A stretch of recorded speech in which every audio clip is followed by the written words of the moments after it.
This is More to Say with Randy Naughton. Interesting conversations with interesting people.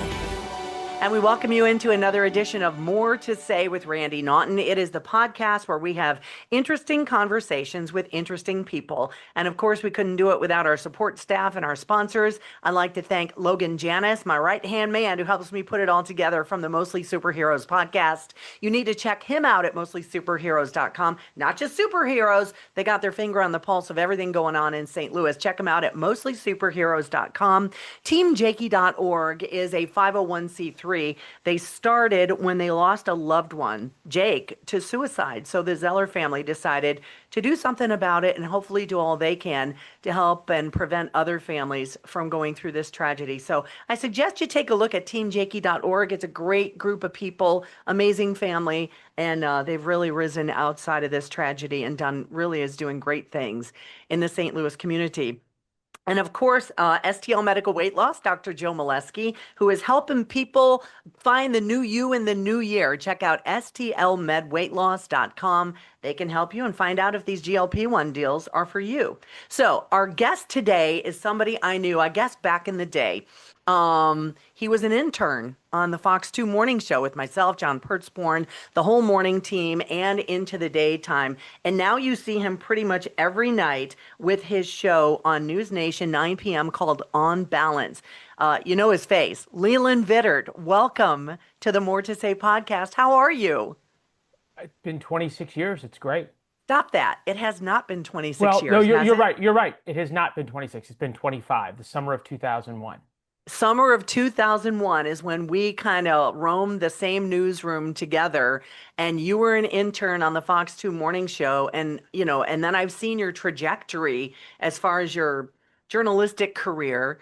You ended up at Fox News, and I'm like, Leland, what are you doing in the middle of a war zone? You wanted to be a war correspondent. We're going to talk about the meat and potatoes of your book, Born Lucky, which, knowing you back in the day, not knowing what you were going through at the time, holy cow, what a story. This is a really great story. I want to talk about you and your St. Louis roots. Born and raised in St. Louis, you went to John Burroughs. Do you come back to St. Louis very often? I don't anymore, sadly. My parents left St. Louis about 2003 when my sister graduated high school. So we come back a couple of times a year. The first and last stop on any trip is the Smokehouse and Andy Gunn's. Of course. I just ate there the other night. Yeah. Yeah. Well, I would encourage anyone to get a Lucky Sherbet. That's the sandwich that I created and still is there. And in Born Lucky, there's an awful lot about Tom Sainert. Yes. And what I've learned from him, both as a husband, as a business leader, as a friend, and just the real example he set for me over the years. And now it's so great to see the tradition continued, as so many great St. Louis traditions are continued by his son, Liam. Yeah, but can you cook? Can I? Yeah. I learned a few grill master tricks from Tom. I've not come close here. Eye appeal is by appeal. So dress right dress as you slice the steaks up and lay them out. That's one of his great tricks. And I think the thing that I've learned the most from Tom, and it's written over the top of the Smokehouse, is grateful and thankful. Yes. And just if you think about a man who has been through so much, back from the floods in '93 and coming back from that photo when he's standing on top of the roof. For a man like that to be so grateful and so thankful, I've always found really inspiring. And actually, our War Notes newsletter that goes out every day now for the show, or Monday to Friday. Let me see that hat you just had on so our viewers can see it. This is the War Notes hat. Sign up for free at warnotes.com. But interestingly enough, every Thanksgiving, we do a grateful and thankful newsletter that highlights Tom, the lessons I learned from him, and just the incredible ideas from the Smokehouse. Namely, and I think this is a theme in the book Born Lucky, which is it's very hard to beat a man who won't quit. And that's been the Tom Sainert ethos that I've adopted and been honored to be a part of. I would have to agree with that because, Leland, when you were an intern hanging out on the Fox 2 morning show with myself and John Vittert-Born and all the other anchors and producers, we had no idea I mean, we knew that you were a driven intern and we knew that you were like, I wanted this and I wanted that. I want to put a demo tape together. But who the heck knew that you would do what you did outside of journalism? You're a pilot. You scuba dived, and you always wanted to be the youngest to do it. And you chronicle every single one of these journeys in your book, nail biting chapters. Why did you have the drive to be the youngest to do so many things? Well, Randy, Born Lucky is about my diagnosis with autism at about 8 years old. And my father, Mark Vittert, who I know a lot of folks and your listeners Yeah. and viewers in St. Louis will know, kind of had two options. He could adapt the world to me, or he could adapt me to the world. And it was a woman at St. John's Hospital, one of those medical annex buildings. My parents had been told that they needed to have me evaluated, which is every parent's worst nightmare. Yeah. Let's start with Born Lucky, a dedicated father, a grateful son, and my journey with autism. This is something that back in the day when you were a young kid, that word was not thrown around like it is today. And No, everyone was like, what's going on here? right. And when I was diagnosed with what we now know to be autism, my dad made a decision, which was he was not going to adapt the world to me. He was going to adapt me to the world. Because where I was at, meeting where I was a disaster. And he decided he wasn't going to tell anybody because he didn't want me to be defined by a diagnosis.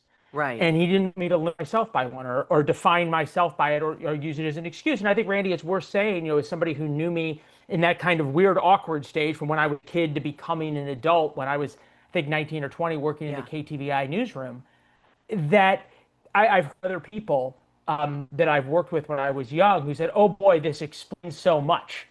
And I think there's a real discussion whether or not having people know what I was dealing with is a good thing or a bad thing. In the end, I think my dad was proven right Yeah. because it forced me to adapt. It forced me to understand the world the way it is, not the way it would be if it treated someone with kid gloves, which over time I think has proven to be helpful. In the book, you chronicle throughout the relentless bullying that you had to endure from when you were a Mhm. little kid through high school, even in some jobs. And you even mention in the KTVI newsroom, and I remember this vividly, there was a sign in the newsroom that said interns should be seen and not heard. Do you believe that was geared towards you? Did you feel bullying in that newsroom? Well, I'll ask you, do you think it was geared toward anybody else? No, I think it was geared toward you. Okay, well, then fair enough. Yeah, I do. I Uh, do because there were some sure, but backwards rumblings about this kid is so ambitious and he comes in here and acts like, and it's like, yeah, now look at you. And I'm like, yes, I'm so happy to see that. well, well, thank you. But the one thing I think I certainly had a lot to learn about who was mean to me. And obviously in St. Louis, there would have been a lot of names. It's not because I don't remember them, but because I really highlight um, how much people who can't and help a kid who's having a hard time or is a Yeah. little different, what an enormous difference they.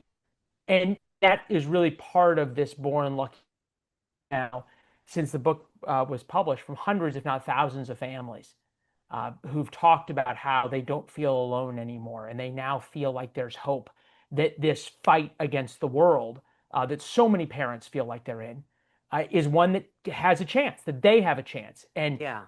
I'm just so happy that I think the only thing that my father didn't tell me when I was going through the difficulties I was going through in middle school at John Burroughs was that a really tough middle school experience is about the best training you can get for a Washington network newsroom. It's close, not quite there. The D newsrooms are a little rougher than middle school, but it's good training. I do want to bring up another common denominator in our world, and you talked about people who saw your potential, and somebody you mentioned a number of times, our former news director Brad Remington, who is now in Yep. Denver, and hired you there. Brad was our news director, and I credit Brad honestly with turning our newsroom around, going from basement Mhm. to number one. And you guys are still in contact today. Yeah, Brad was at my wedding back in June Uh huh. and is a wonderful man. He and his wife. And when I moved to Denver, I was a young reporter in Orlando, and Brad brought me out there to anchor on the weekends and to sort of teach me the other side of TV news in addition to reporting. He was a remarkable man, or is a remarkable man, and I'm just grateful to him and to others for taking a chance on me. I think the only reason he agreed to hire me as an intern at KTVI is because I called him so many times. He just figured if I give this kid an internship, he'll stop calling me, which worked. But the point I wanted to make in terms of bringing and highlighting folks like Brad, who's been a friend, is the enormous difference people can make in a kid's life, and just how grateful somebody is later on. And it matters the contacts you make in life. And I want to go back to the bullying. Yeah. I know you didn't want to name names, and you mention it in the book. It's like, what's the point? But have any of these bullies reached out to you and said, "Oh man, I'm sorry"? Did they kind of look in the mirror and No, I mean, yeah. No, you know, the teacher who in 8th grade in front of the entire art class said to the art class with all the paintings there, I guess at the end of class, he didn't think I was going to become Picasso or something. He says, "Vittert, if my dog was as ugly as you, I would shave its ass and make it walk backwards." And I walked home that day. You can imagine how somebody felt. And if the teachers feel empowered to do that, what the kids are doing.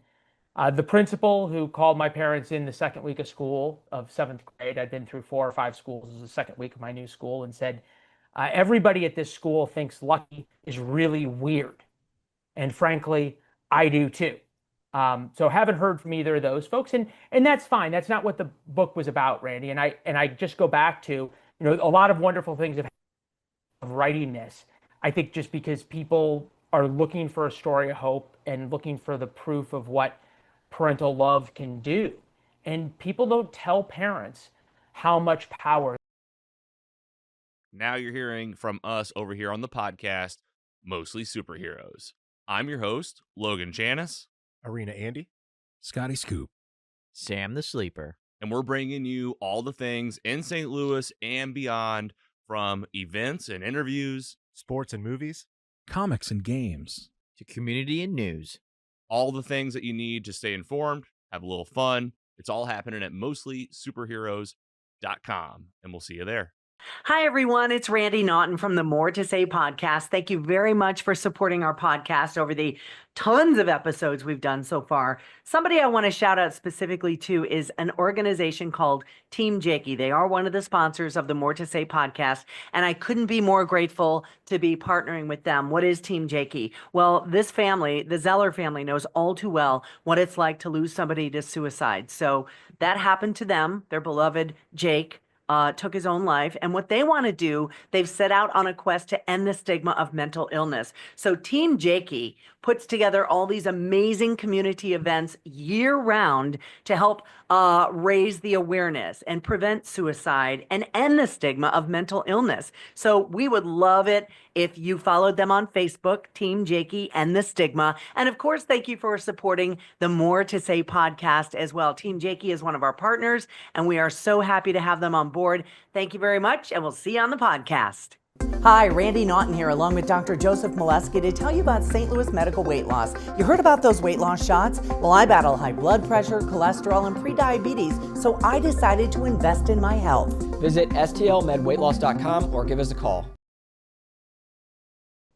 Yeah, it's pretty amazing. You do chronicle how your dad literally gave up a lot to walk with you on this journey to help shape the person you are today. And I can't even imagine the pride he feels, and your mom and your sister to this day, about, you know, the life you have now, and you have a wife and you have a terrific job and you're sitting on network TV every night doing what you dreamed of doing. Not many people get to say that, especially somebody coming through what you came through, because it could defeat them. I'm profoundly lucky, right? Lucky to have been born alive. Lucky born parents I have. Lucky to have two parents who came together in this fight rather than being broken apart. 80% of kids who have a disability end up with divorced parents. Lucky to have a sister who has fought so hard for me. So I am profoundly grateful for all of that. And I think this explains a lot to people in St. Louis. My dad really stepped away, certainly from his businesses and from his public life and everything else to help me and to be, as he said, my only friend. He said, I knew you weren't going to be I knew you weren't going to have any friends. I thought maybe I could be your friend, is what he said to me. So it was an enormous sacrifice. I asked him later, as we started working on the book, because this is really not something we'd ever talked about either individually or as a family. I said, well, what if you couldn't have quit your job? What then? Because so many people are going to read this book and go, okay, this is great that this kid's dad could spend all this time with him. Most can't. Yeah, and my dad most said can't.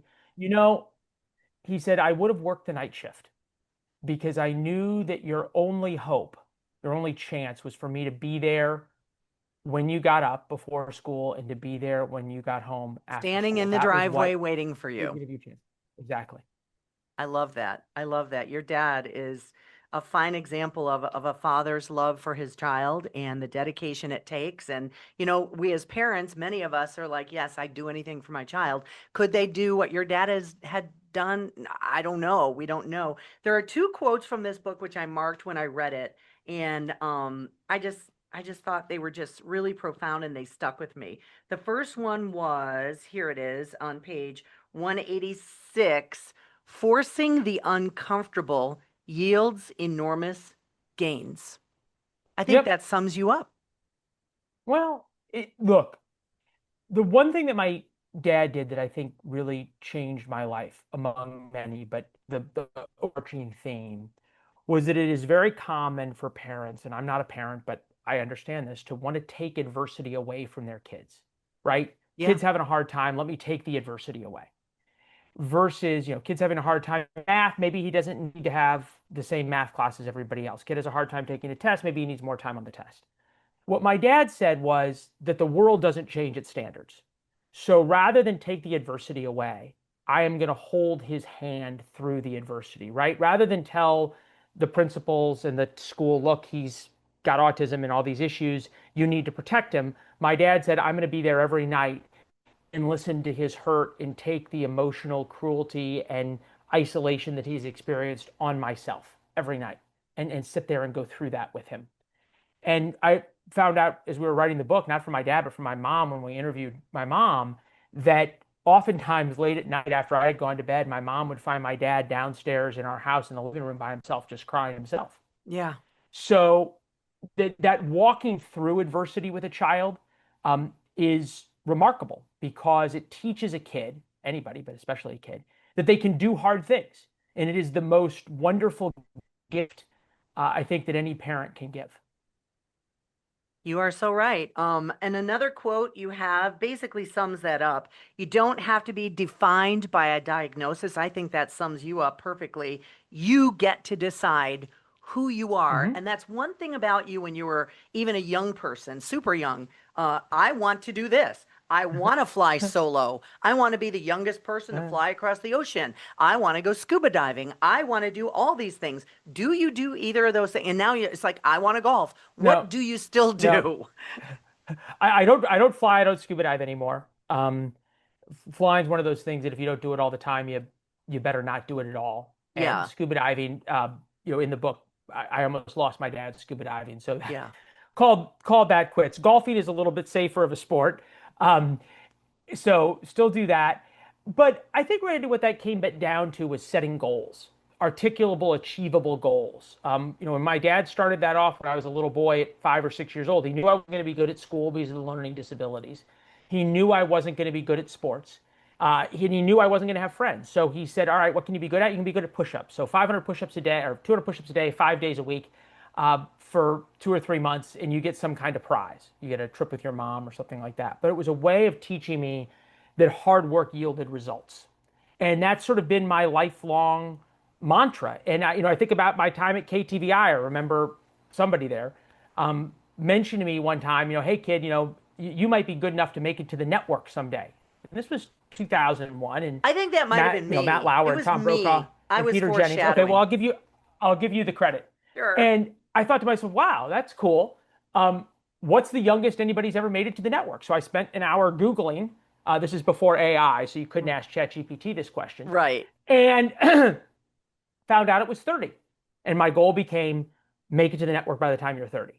And that it translates out. One of the cool things about the Born Lucky story and the experience now for the past few months since the book's been out, I've heard from so many families who have their own journey like this. And Yeah. I think about a father named Ed and his son named Tommy. And Tommy was a severely autistic, or is a severely autistic kid, and is in a group home. And he had all sorts of behavioral issues and physical issues and was having a tough time. He was about 20 years old. But the reports home every day showed that Tommy was the happiest 3 days a week when he would go swim. He'd go splash around in the pool at the rec center. And the father said, okay, he can do more. There's potential here. And everybody said, look, we'll see, but teaching a kid to swim with autism is hard. He could get scared. It's the deep end of the pool, on and on. The father said, let's figure out what his potential is. And Tommy now swims 1.5 miles every day. Wow. He gets up every morning. He's happy. He's excited. He puts on his swim clothes. A lot of his behavioral issues have resolved because he's exercising every day. His physical issues have resolved. It's fabulous, all because a father said, what's a child's potential? And I'm not going to limit him or her because of whatever this diagnosis is. Are you being asked to kind of go on speaking engagements, conventions, seminars around the country to speak when you have time? Obviously, you're a busy guy. Yeah. No, it's been wonderful. I've gotten to speak to a few different groups of families and some autism providers and different folks. I was fortunate enough to give a speech in New York to a church about the power of fathers and parenting. And what we're learning really is that Born Lucky story is universal, right? It is about my journey and my journey with autism, but that message of hope is universal. At most of the speeches I give, I say, all right, so group of 300 people, how many of you are parents? And almost every hand goes up. Fine. And then I said, okay, if your kid is captain of one of the sports teams, on the honor roll, never had any behavioral issues, never had any bullying issues, never had any trouble with social media, no anxiety or ADHD or issues like that, and has so many social invites that they need their own Google Calendar, now raise your hand. And in that same room of 300 people, maybe one hand goes up, and it's always a guy. Look at him and say, congratulations, sir, you have a wonderful wife. But it shows you just how many parents are having a hard time at home and feel alone and feel hopeless. And Born Lucky is proof that they're not either. Well, I thoroughly enjoyed the read. I was immersed in it, and I felt sick and mad and angry and overwhelmed and uplifted. I mean, there was a lot of things in this book that really brought a lot out. And, to hear you talk about the very newsroom where we worked together, I'm like, oh, I remember that. I remember that. So it was a terrific read. And for any parent who might be, going through this with their child, this book, it's called Born Lucky, A Dedicated Father, a Grateful Son, and My Journey with Autism. It really, I believe, is probably going to help a lot of people, Leland. Thanks, Randy. Thank you.